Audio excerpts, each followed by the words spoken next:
네, 안녕하세요. 뉴튼입니다. 오늘 해야 될 얘기는 문제집 푸는 방법에 대해서 좀 얘기를 해보려고 해요. 여러분이 저한테 얘기하는 게 문제집 몇 건 풀었다. 나는 몇 건의 문제집을 소화를 해냈다 라고 얘기를 합니다. 몇 건을 푸는지도 중요한데요. 몇 번을 풀었는지도 굉장히 중요합니다. 최소한 5번 이상은 풀어보셔야 돼요. 5번 이상 풀면 너무 종이가 지저분해져서 못해요 라는 친구들이 있는데, 문제집을 푸는 방법이 꼭 문제집 자체 위에다 푸는 방법도 있겠지만 우리가 따로 노트를 준비해서 푸는 방법도 있어요. 그리고 문제집에 연필로 표기하는 걸 많이 이야기를 합니다. 샤프랑 연필로 표기하셔야지 볼펜으로 찍찍 꺼놓는 건 문제집 너무 아깝게 사용하시는 거예요. 우리는 항상 틀리는 유형의 문제를 계속 틀리게 되고요, 반복적으로 같은 실수를 하게 되죠. 이런 문제를 해결하기 위해서 계속 연습을 통해서 자기의 실수를 각인시키는 방법이 중요하고요. 또 하나, 문제를 틀리는 이유는 출제자의 의도의 파악이 잘못되어 있기 때문에 그렇습니다.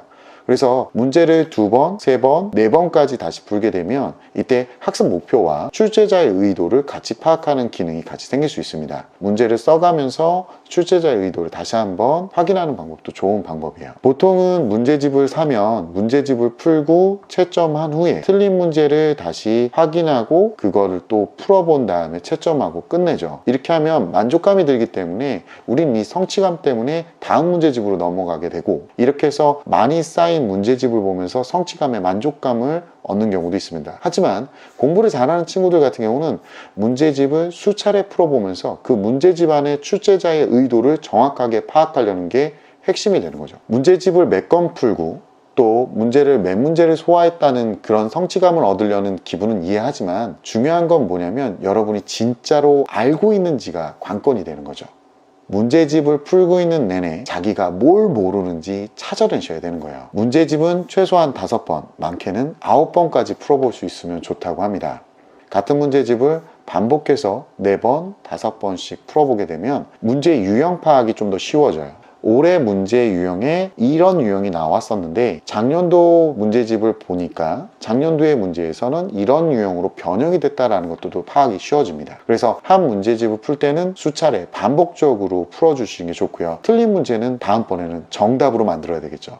그러니까 오늘의 오답을 다음번에 정답으로 만들어야 되는 거예요. 그래서 반복적으로 실수하는 부분을 찾아내고 문제집을 계속 풀어서 그 문제집 안에 있는 출제자의 의도만 잘 파악한다면, 출제자의 의도가 눈에 보이기 시작한다면 여러분은 그 문제를 틀리지 않게 됩니다. 문제집은 반복적으로 푸는 거지 문제집을 무조건 많이 푼다고 좋은 건 아닙니다. 한 개의 문제집을 샀으면 문제집을 완벽하게 마스터할 때까지 공부하시는 걸 추천을 드려요. 여러분이 급한 마음 또는 여러분이 조급한 마음을 알겠지만, 중요한 건 그 성취감이 과연 진짜 성취한 것인지 확인해 볼 필요는 꼭 있다고 봐요.